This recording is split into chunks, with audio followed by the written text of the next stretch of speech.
ബാർക്കോഴ case അന്വേഷണത്തിൽ വിജിലൻസിന് വീഴ്ച പറ്റിയിട്ടില്ലെന്ന് ആഭ്യന്തരമന്ത്രി രമേശ് ചെന്നിത്തല. വിജിലന്റ് അല്ല എന്ന പരാമർശം കോടതി ഉത്തരവുകളിൽ ഇല്ലെന്നും ആഭ്യന്തരമന്ത്രി രേഖാമൂലം സഭയെ അറിയിച്ചു. ചോദ്യോത്തരവേളയും പ്രതിപക്ഷ ബഹളത്തെ തുടർന്ന് പ്രക്ഷുബ്ധമായി. അഴിമതി കേസുകളിൽ സത്യം പുറത്തു കൊണ്ടുവരുന്നതിൽ വിജിലന്റ് അല്ല എന്ന് കോടതി ഉത്തരവുകളിൽ എവിടെയും പരാമർശമില്ലെന്ന് ആഭ്യന്തരമന്ത്രി രമേശ് ചെന്നിത്തല സഭയെ അറിയിച്ചു. കെ രാധാകൃഷ്ണൻ എംഎൽഎയുടെ ചോദ്യത്തിനാണ് രമേശ് ചെന്നിത്തല രേഖാമൂലം മറുപടി നൽകിയത്. പ്രതിപക്ഷത്തിന്റെ ശക്തമായ പ്രതിഷേധത്തിനിടെയാണ് ചോദ്യോത്തരവേള ആരംഭിച്ചത്. സോളാർ ബാർക്കോഴ വിവാദങ്ങളിൽ മന്ത്രിമാരുടെ രാജി ആവശ്യപ്പെട്ട് പ്രതിപക്ഷ എംഎൽഎമാർ പ്ലക്കാർഡുകളും ബാനറുകളും ഉയർത്തി മുദ്രാവാക്യം വിളിച്ചു. ചോദ്യോത്തരവേള ഒഴിവാക്കി അടിയന്തര പ്രമേയ നോട്ടീസ് പരിഗണിക്കണമെന്ന് പ്രതിപക്ഷം ആവശ്യപ്പെട്ടെങ്കിലും സ്പീക്കർ ഈ ആവശ്യം നിരസിച്ചു. ചോദ്യോത്തര സമയം കഴിഞ്ഞാൽ മാത്രമേ ആ വിഷയം എടുക്കൂ.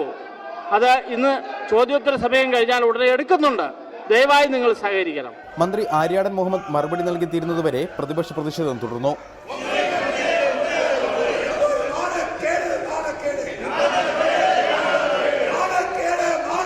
കൺസ്യൂമർ ഫെഡിന്റെ നന്മ സ്റ്റോറുകൾ വഴി 20% വില കുറച്ച് അവശ്യ സാധനങ്ങൾ വിതരണം ചെയ്യുന്ന പദ്ധതി സാമ്പത്തിക പ്രതിസന്ധിയെ തുടർന്ന് നിർത്തിവെച്ചതായി CN ബാലകൃഷ്ണൻ സഭയെ അറിയിച്ചു.